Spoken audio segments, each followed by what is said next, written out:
करतो बाबांचे सेवक की मनोजी गबने साहेब, हिंगणघाट शहर ठाणेदार यांनी आपलं मार्गदर्शन या ठिकाणी सादर करावं अशी मी त्यांना विनंती करतो।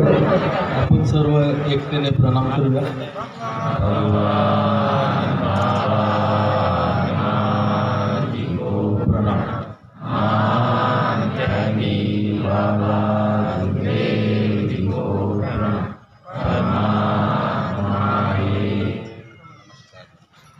परम पूज्य परमात्मा एक सेवक मंडळ नागपूरच्या वतीने आज आपल्या हिंगणघाट शहरामध्ये हिंगणघाट मंडळाच्या वतीने आपण या भव्य सेवक संमेलनाचे आयोजन केलेले आहे आणि त्या प्रसंगी स्वयं भगवान बाबा हनुमानजी उपस्थित आहेत, त्यांना माझा प्रणाम। महान त्यागी बाबा जुमदेजी उपस्थित आहेत, त्यांना माझा प्रणाम। आई वाराणसी उपस्थित आहेत, त्यांना माझा प्रणाम। आणि मंचावर उपस्थित या कार्यक्रमाचे अध्यक्ष राजूजी मदनकर साहेब यांना माझा नमस्कार। तसेच या कार्यक्रमाचे उद्घाटक मनोहरजी देशमुख यांना माझा नमस्कार।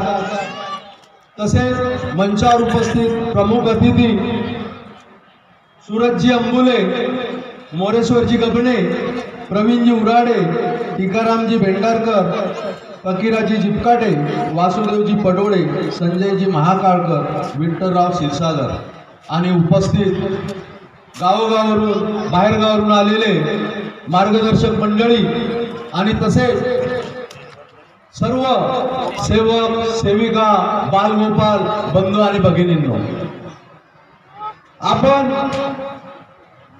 जिथे कुठे सेवक संमेलन असतो आपण सर्व सेवक सर्व सहपरिवार उपस्थित होत असतो।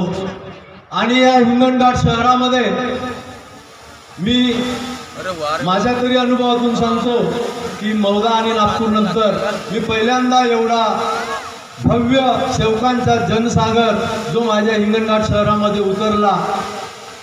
त्यानंतर जी काही सेवकांची संख्या या शहरामध्ये आली, एवढीच संख्या जर कुठल्या इतर कार्यक्रमाची असती तर आम्हाला पूर्ण वर्धा जिल्ह्याचे कमीत कमी 400 ते 500 पोलीस बंदोबस्तासाठी बोलावे लागले असते।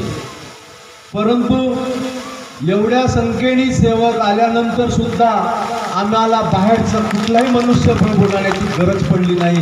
का की मी इथे हिंगणघाट शहरामध्ये जेवढे आगमन होत होते आपल्या सेवकांचे, प्रत्येकांच्या चेहऱ्यावर एकच भाव, माणुसकीचा भाव आणि सच्चा सेवकाचा भाव दिसत होता। प्रत्येक सेवक स्वयंसेवक दिसत होता आणि प्रत्येक सेवक मला पोलीस दिसत होता, ट्रॅफिकचं काम करत होता, गर्दीचं नियोजन करत होता आणि आपल्या सगळ्या सेवकांना सांभाळण्याचं काम करत होता। किती मोठं भव्य कार्य आणि किती शिस्त आपल्या सेवकांमध्ये, परिवारामध्ये। आपल्याला आपण सेवक झालो, प्रत्येक मार्गदर्शनामध्ये आपल्याला सांगण्यात येते की जुमदेव बाबांनी किती अथक तपश्चर्या केली, किती अथक परिश्रम केला आणि स्वतः किती दुःख भोगलं। त्यानंतर आपल्याला या मानव धर्माची बाबा जुमदेवजींनी ओळख करून दिली आणि आपल्याला सेवक बनवलं। सर्व सुख दुःख या मार्गामध्ये येण्याच्या आधी आपल्याला माहिती आहे आपण किती दुःखी होतो।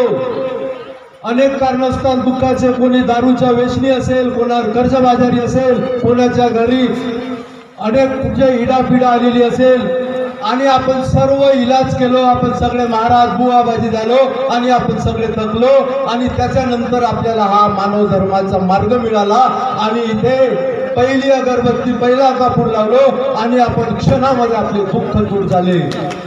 मग एवढा सारं दुःख या मानव धर्माने, या मानव धर्माचा तुम्ही स्वीकार केला, सेवक बनला आणि दुःख एका अगरबत्तीने तुमचे संपले। मग त्यानंतर आपण सेवक झालो, त्याच्यानंतर आपली जबाबदारी संपली नाही। आपण आता बघतो आहे चित्र की काय परिस्थिती आहे। एकता आपण नेहमी प्रत्येक मार्गदर्शक आपल्याला सांगत असतो, आपल्या अनुभवातून सांगत असतो, एकता आपल्याला अखंड ठेवायची आहे। जशी संख्या वाढली तशी नेत्यांची सुद्धा संख्या वाढली आहे। आपण शिक्षित आहोत. जुमदेव बाबांनी आपल्याला मार्गदर्शन केले आहे. बरेच जुने सेवक आहेत जे बाबांच्या संपर्कात राहिलेले आहेत. जुमदेव बाबांनी खरायचा मोल तत्व शब्द नियम आपल्याला सांगितलेले आहेत. आपली बुद्धी आणि सद्बुद्धी जर आपण कायम ठेवली तर आपल्याला समजू शकतो की कोण आपल्याला चुकीची दिशा दाखवतो आणि कोण आपली खरी दिशा दाखवतो. आपल्या सद्बुद्धीचा वापर करून आपली एकता अखंडता कायम ठेवायची आहे. जिथे कुठे चर्चेचा विषय असतो, ज्या शहरामध्ये सेवक संमेलन होतो, तिथे जे इतर अनेक लोक आहेत, कमीत कमी एक आठवडा चर्चेचा विषय असतो. काय मोठा जनसैलाब, काय मोठी ती सेवकांची संख्या. मग ही एकता आपल्याला कायम ठेवायची नाही का? कायम ठेवायची आहे. पण आपला नेतृत्व, आपला नेता, आपला मार्गदर्शक आपल्या सद्बुद्धीने विचार करून निवडायचा आहे. जो आपल्याला खरी दिशा दाखवतो. आपल्याला बुद्धी दिली आहे परमेश्वराने, हिचा वापर करा आणि ही एकता अखंडता ही कायम ठेवा. जुमदेव बाबांनी, महान त्यागी बाबा जुमदेवजींनी त्यावेळी आपल्याला या सुख दुःखातून आणि वाईट व्यसनातून बाहेर काढले. 4 तत्व, 3 शब्द, 5 नियमाची शिकवण दिली. बाबा चालले गेले. आता काळ बदलला, विज्ञान युग आला आहे. प्रत्येक घरी, प्रत्येकाच्या मुलाच्या हातामध्ये अँड्रॉइड फोन आलेला आहे. कॉम्प्युटर युग आलेला आहे. स्पर्धेचं युग आलेलं आहे. आपण दुःखातून दूर झालो. घरी सुख, शांती, समाधान, कर्ज दूर झालं. मग आता आपल्याला जबाबदारी आहे. आपल्याला पुढची पिढी घडवायची आहे. पुढची पिढी कशी घडणार? शिका, संघर्ष करा, संघटित व्हा. बाबासाहेब आंबेडकरांनी शिकवण दिली होती. आपण संघटित आहोत. आपली ही एकता ही आपली संघटित असण्याची हे द्योतक आहे. मग शिका आणि संघर्ष करा. अरे शिकलं पाहिजे. आपण आपल्या मुलाला शिकवलं पाहिजे. तुमचा मुलगा शिकेल तर तो अधिकारी बनेल, चांगला उद्योगधंदा करेल, बिझनेसमॅन बनेल आणि प्रगती करेल. म्हणून तेवढंच महत्व शिक्षणाचं आहे. का आज मी एक सेवक म्हणून मोठ्या अभिमानाने मला गर्वाने हिंगणघाटचे जे सेवक मिळाले, माझ्या पोलीस स्टेशनला आले की साहेब आम्हाला तुमची तारीख पाहिजे. साहेबांची तारीख घ्यायची नाही, मी सेवक आहे, माझं येणं कामच आहे, मी येणारच आहे. मग एवढ्या अभिमानाने गर्वाने मला इथे बोलावलं, मान दिला, माझी छाती उंचावल्या गेली. तुमच्याच सेवकांमधून मी अधिकारी झालो आणि हा सौभाग्य मला आज तुमच्या समोर मार्गदर्शन करण्याचा सौभाग्य प्राप्त झाला. मग तुम्हाला नाही वाटत आमच्या घरी सुद्धा एक अधिकारी व्हायला पाहिजे, आमचा मुलगा सुद्धा मोठा व्हायला पाहिजे आणि आमची सुद्धा अजून प्रगती झाली पाहिजे? म्हणून जसा काळ बदलला तसा आपल्याला आपल्या विचारांमध्ये बदल करायला पाहिजे आणि आपली पुढची पिढी आपल्याला शिकवायची आहे. वाचाल तर वाचाल, म्हणजे वाचन कराल तरच जिवंत राहाल. कारण की काळ असा आलेला आहे, जो शिकलेला असेल त्याचीच प्रगती होऊ शकेल आणि जो अज्ञानी असेल त्याची फसवणूक होईल, तो कुठेतरी व्यवसाय करेल, डुबेल, जिथे कुठे होईल त्याच्या पदरी अपयश येईल. म्हणून ही गोष्ट आपल्या घरी व्हायला नको. म्हणून माझा हा सगळ्या पालकांना एक संदेश आहे की आपली पिढी शिकवा. अंधश्रद्धा तर आपण दूर केलेली आहे, अंधश्रद्धा जरी दूर केलेली आहे पण डोळस श्रद्धा आलेली नाही. बरेच सेवक मला भेटतात परंतु अजूनही काही श्रद्धा त्यांच्या डोक्यामध्ये आहे. आपली डोळस श्रद्धा ठेवा आणि अंधश्रद्धा दूर करा. त्याच्यानंतर पुन्हा सांगतो की विज्ञानाशिवाय प्रगती होऊ शकत नाही. विज्ञानाने खूप मोठी प्रगती केलेली आहे. कॉम्प्युटरचा, लॅपटॉप आणि अँड्रॉइड फोनचा काळ आलेला आहे. तर या विज्ञान युगामध्ये आपला मुलगा सुद्धा विज्ञान शिकायला पाहिजे. विज्ञानामध्ये खूप ताकद आहे. पूर्ण जग एका अँड्रॉइड फोनमध्ये, कॉम्प्युटरमध्ये आलेलं आहे. जर ही आधुनिक शिक्षण प्रणाली, कॉम्प्युटरचं, संगणकचं ज्ञान जर तुमच्या मुलाला दिलं तर तुमचा मुलगा अजून द्विगुण गुणित प्रगती करेल. प्रत्येक सेवक मार्गदर्शन करतात, वेगवेगळे विषय असतात, पण हा विषय सहसा याची चर्चा होत नाही. त्याच्यानंतर सांगतो पुन्हा समाज, कुटुंब. आज समाज, जो समाज आम्ही 15 वर्ष आधी बघितला होता, 20 वर्ष आधी बघितला होता, तो समाज आज आम्हाला पाहायला भेटत नाही. आहे का तो चित्र? 20 वर्ष आधी आम्ही आमच्या गावामध्ये जेव्हा लग्नाचा कार्यक्रम व्हायचा तर आम्हाला कुठलाही खर्च यायचा नाही. आमचा समाज आमच्या घरी स्वयंपाकाला यायचा, आमचा समाज आमच्या घरी मंडप टाकायला यायचा, आमचा समाज सगळे घरचं कामं करायचा, तेव्हा कुठलाही खर्च लागायचा नाही. किती सामाजिक एकोपा होता. आज तो एकोपा राहिलेला नाही.